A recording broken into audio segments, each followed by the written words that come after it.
keeping our fingers crossed on this Wednesday evening for what is going to unfold tomorrow morning.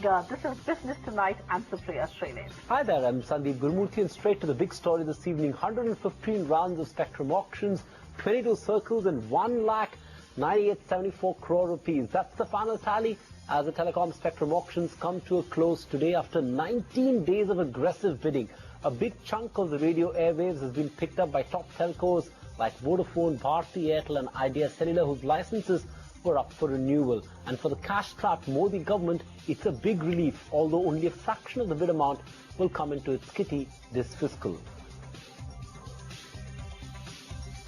But how the government gets richer with spectrum auctions is just one side of the story. Experts assert that the massive payout will break the backs of most telecom operators. What's more, the consumer could end up bearing the brunt as telecom companies are sure to pass on the high cost of operations, which is of course higher spectrum costs. The final standings of the spectrum auctions and what it means to the industry, the government and most importantly to you and I, the consumer, is our top story on Business Tonight.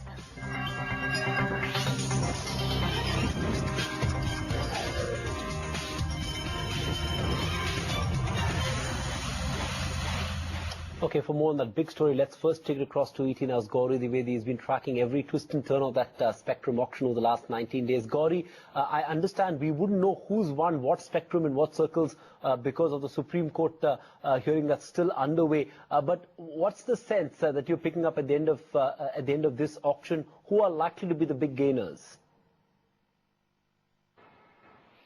Well, Sandeep, yes, of course, the nitty-gritties in terms of the detailed list of winners is something that we cannot know right now, but the broad trends in these auctions are fairly clear, and the broad trends really are, number one, that the GSM players have more or less been able to win back the 900 megahertz spectrum that was expiring. It is, for Bharti and Vodafone, it was in 6 circles, for Idea, it was 9 circles, and it's expected, in fact, sources say that they have pretty much won back their entire spectrum holding. The question mark continues around Reliance Communication, whose 7 circles come up for renewal. It is expected that the company will not be able to win back that entire spectrum holding. That's a broad trend number one.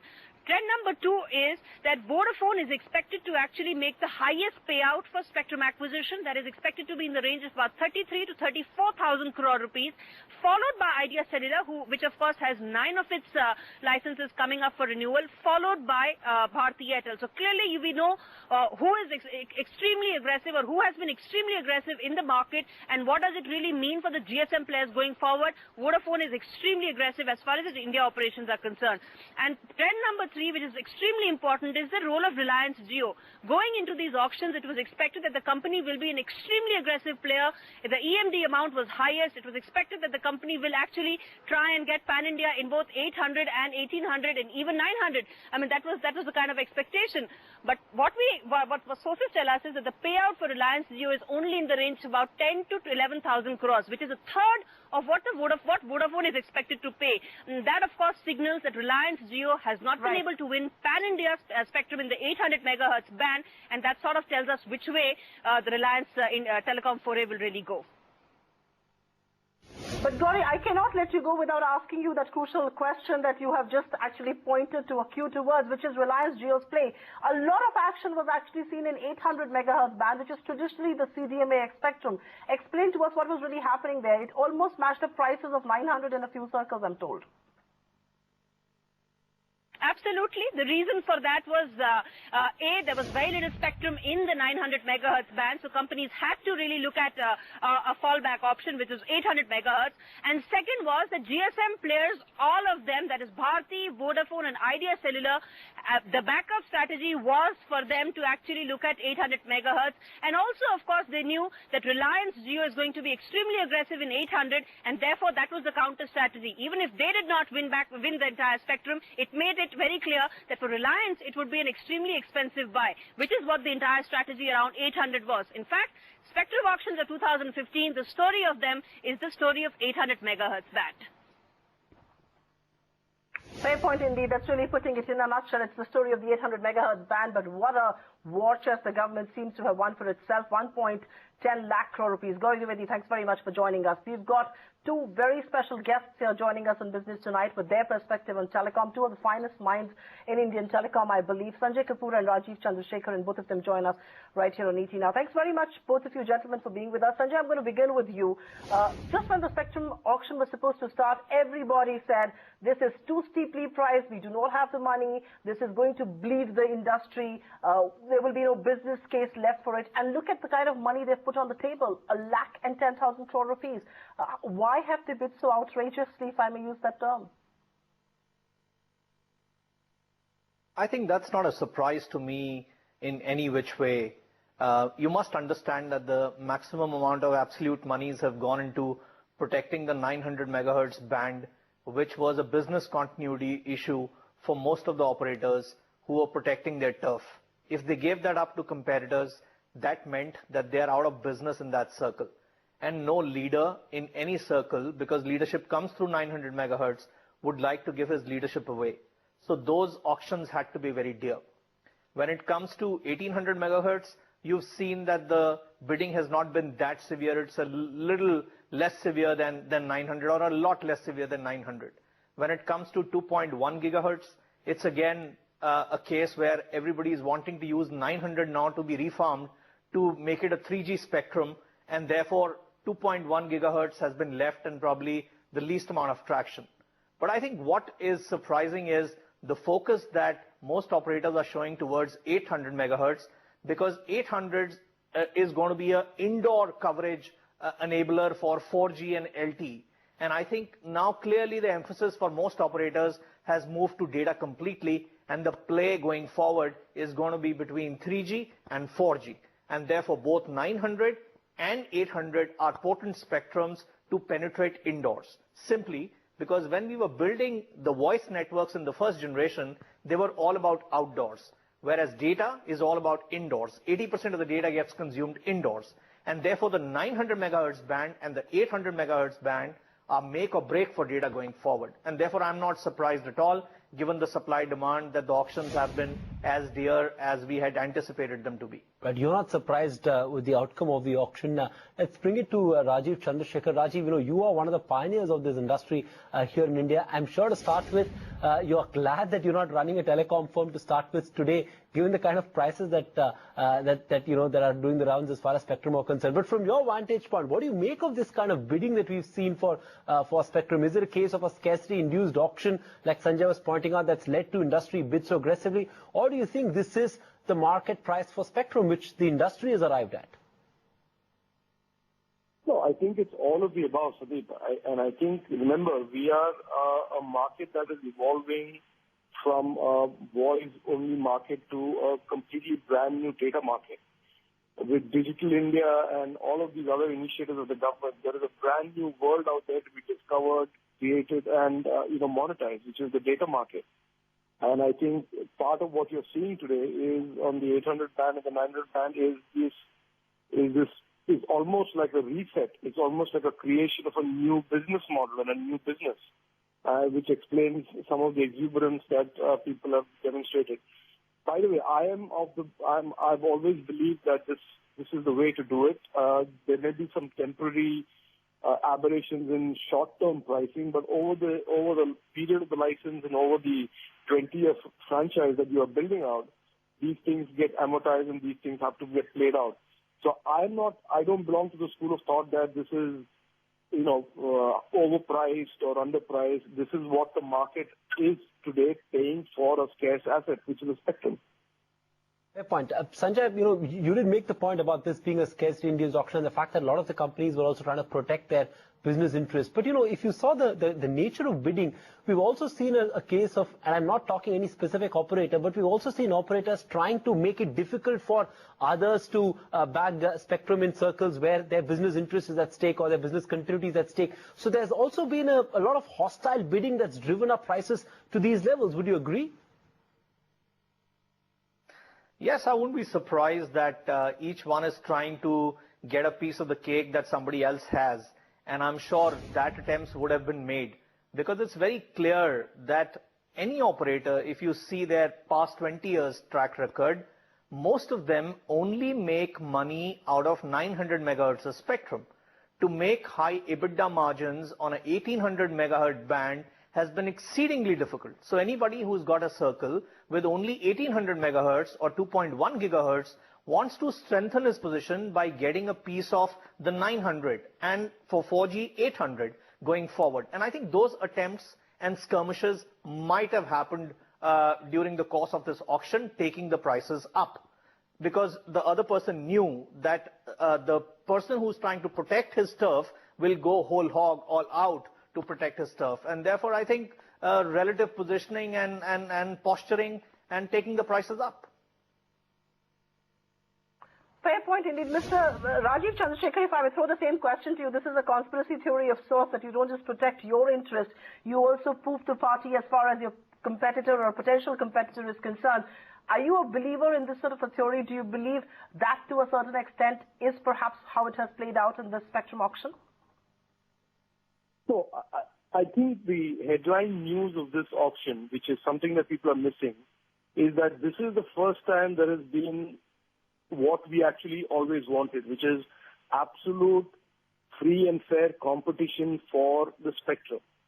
There is very little evidence of cartelization. There is very little evidence of cooperative, behavior between the operators, which has plagued the sector for many, many years. And I speak from a public policy point of view. This is actually showing absolute cutthroat, rigorous, market-driven bidding for spectrum. Now, each company may be driven by different kind of strategic requirements, protecting its turf, expanding its turf, cutting into other people's turf. So different people will use different bidding strategies and bidding objectives. But the reality is this bidding, unlike the coal auction that we have seen, which has been plagued by some questions of cartelization, this is one bid which is the first time that a natural resource has actually been put out there and subject to intense competitive bidding. And I think that is a good thing. I mean, I speak obviously because I'm not the one writing a check and investing in the business. I speak as somebody looking at it from the outside. So I think this is the first time that a bidding process has really worked for the benefit of the government and benefit of the country. Absolutely. For all those guys writing those checks, it's going to be very, very painful. But Sanjay, I have a quick question for you. At the end of 19 days, 115 rounds, as the tally stands, who are the big winners and losers of this auction, according to you? It's very difficult without the results being, properly explained and analytics being performed on the results. But I can make some guesstimates here to say, to me, it is the first time that I see a smaller company like Idea spending as much money as probably Airtel, with half the size of the balance sheet. So I think that's going to put a lot of strain on them, because bulk of the money that they've spent is to protect their turf and therefore their existing revenues. I think that's very clearly evident. The second I see, if Voda has spent 34,000 crores as being envisaged by others, I think they are trying to gain turf, which means in a market where spectrum is chock-a-block, all networks are clogged, we all know that, and if somebody is trying to amass more spectrum and capacity there, he's aiming at long-term market share. And therefore, I wouldn't be surprised if they've got that extra spectrum, that in the medium term, you will see that company gaining market share because of the extra capacity that they've added. Any of the operators who've lost their ground, not protecting 900, is sure shot loser, because in that circle, for that operator to survive is very tough. We've seen in the past when larger companies have given away 1.5 to 2 megs of 900 megahertz of spectrum in circles, the service quality deteriorated big time. And if you give up the whole chunk and rely on a band which is 1.8 or something else, it's going to be very difficult to make money out of there. So I think that's the overall position. Reliance on the other side, which is Jio, is probably only betting on 4G and have amassed a bit of 800 megahertz, but with 1.8, 2.3, 800, they are going all out for a LTE regime, which means they're bypassing 3G and all other technologies going forward. So they're sticking on to their strategy. So that's what it seems to me at the moment. Away from the winners and losers, let's shift back to the big picture. Quick closing comments. To you first, Rajiv. You spoke about the fact that this auction has demonstrated that that you can that revenue maximization in many ways should be one of the key objectives of the government. But the flip side to that, Rajiv, and you understand the dynamics of the industry as well. An auction like this, and especially successive auctions like this, kind of breaks the back of the industry, makes the business case to some extent unviable. Invariably, then, as a fallout, tariffs could go up, and that's the argument that a lot of the operators are posing as well. How does one balance this? Because, all right, the government has made over 1 lakh crore rupees, but it's the consumer, you and me, who might end up paying more for our phone bills. Sandeep, I mean, on a slightly humorous note, we've heard this argument so many times, and this has been played out by the operators so many times to stall the bidding process, and it has never happened. Let me give you my 5 cents on what is going to happen. I believe that over the next 1 year, this industry is going to transform from being a telco operator kind of a model to being something very different, a data-centric, internet provider kind of a model. I'm also predicting to you now, and you can hold me to this, and I'm willing to have a small little monetary bet on the channel, that there will be a series of big M&A plays where we will see new companies coming in, new foreign names coming into the sector. What these companies have done today is position themselves for a new model and a new regime moving forward in the next 5, 10, 15 years. And so I think when you start looking at this bid in the context of the past, you will have all these concerns of affordability, balance sheet, viability, tariffs. But if you put this and look forward into something that is new, and there is going to be new players and new investments and new M&A, then I think you will see this in the correct perspective. Can't agree more with you on the fact that the rules of the game need to change. But Sanjay, I want to get your quick comment on what Rajiv said. 2 points. One, that he believes there will be more M&A. Do you see M&A happening, or do you just see operators dying out, which a lot of people are anticipating as well? And more importantly, do you think, given the competitive intensity of the market, operators will take the knock on their margins instead of passing it on to the consumer, which is what they've done over the years? So I'm not asking Rajiv for what are the odds for his bet. So let's leave it, and probably we'll buy each other a drink sometime later. But in the interim, what we can do is look at what I think could be an immediate reaction to what has happened. I think very clearly, to me, in the short run, prices for data will tend to go up. But the prices for data will not tend to go up till the operators set the quality of customer experience right. Over the last 12 months or so, we've seen the worst conditions of networks in India compared to any other part of the world. Our data networks are not video ready, and customers are really struggling even for voice and data both in the country. And therefore, before they price hike, I think they need to set the basic infrastructure right, which is invest more into backhaul, invest more into towers, cell sites, radio networks, capacities, and so on and so forth. That is one. Second, they need to begin to reform their spectrums now that they have paid this sort of a price to be data-centric networks rather than voice-centric networks going forward. And third, which is very important, which we are talking about, the mergers and acquisitions here, I think for that government policy needs to come in, because today's government policy does not initiate an action around mergers and acquisitions. I think more liberalization on sharing of spectrum, on sale of spectrum, if that happens, or trading of spectrum happens, I'm sure there'll be mergers and acquisitions. By virtue of this auction, consolidation has moved to the next level. I think clearly the big boys are being demarcated from the also-rans, and this process of consolidation will continue. Whether it happens through foreign companies coming in and taking over, some existing small unviable companies, or the Indian companies consolidating together. But I think the process of consolidation has begun and will only strengthen from one auction to another auction. All right, so that's something the two of you agree over. And while you decide a date to buy yourselves a drink, thanks both of you for being with us right here on ETNOW, Sanjay and Rajiv Chandrasekhar. We take a quick breather on that note, and we come back with the other big headline of the day. Manmohan Singh moves to Supreme Court. He challenges his summons in the Colgate scam. Of course, following him in queue is Kumar Mangalam Birla as well. Also up ahead in Business Tonight, S&P gives a big thumbs up to India. The global ratings agency says India's credit profile is far better than other ASEAN countries. Also sees a big pickup in investment cycle from next fiscal. That story and much more on the other side.